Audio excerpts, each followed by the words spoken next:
kenapa harus sholat? Saya mau mulai ke pertanyaan kenapa pertama nih. Oke. Basic banget, Ustaz. Nggak apa-apa. Nggak ada yang basic kalau kenapa. Yang basic itu how to. Tapi malu juga nih nanya kayak gini sebenarnya. Kenapa harus Allah ya? Bukan. Kenapa? Kenapa di antara semua yang diperintahkan, yang paling diutamakan, yang selalu disebut-sebut sebagai tiang adalah sholat? Keren banget. Kenapa sholat? Keren banget. Jadi gini, setiap Gue malu nih ngomong kayak gini. nggak apa-apa, itu bagus banget. Kalau aku secara pribadi ya, setiap Buddha itu harus punya sesuatu yang menandakan bahwa dia itu Buddha. Dan bahwasanya Allah itu adalah majikan. Jadi contoh ya, kalau Mas hire seorang karyawan, maka dia hanya menjadi karyawan Mas kalau Mas kasih tugas kepada dia. Tapi kalau Mas cuma hire dia, terus kemudian dia masuk ke kantor, Mas nggak pernah nyuruh dia nih, maka dia bukan karyawan, karena dia tidak berkarya.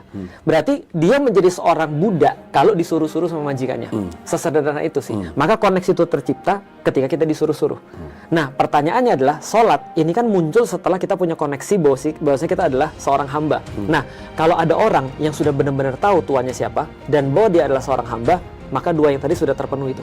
Maka berikutnya baru disuruh sholat. Karena setiap hamba memerlukan sebuah validasi bahwasanya dia seorang hamba. Maka seorang pecinta akan memerlukan validasi ketika dia mencintai seseorang. Kamu mau aku apa sih? Maka biasanya kalau ada orang yang mencintai seseorang, pertanyaan sederhana, mau makan apa? Kamu mau pergi kemana? Dengan kata lain dia cuma bilang ini, kamu mau aku apa? Maka ketika dia sudah punya rasa cinta itu, koneksi itu, maka dia bilang sama Allah, ya Allah, aku harus apa? Allah bilang, koneksimu terhadap aku yang paling penting adalah sholat. Maka pertanyaannya berganti, karena kita sudah menyelesaikan kenapa, pertanyaan berganti menjadi bukan kenapa harus sholat, tapi pertanyaan adalah bagaimana cara sholat yang menyenangkan Engkau ya Allah.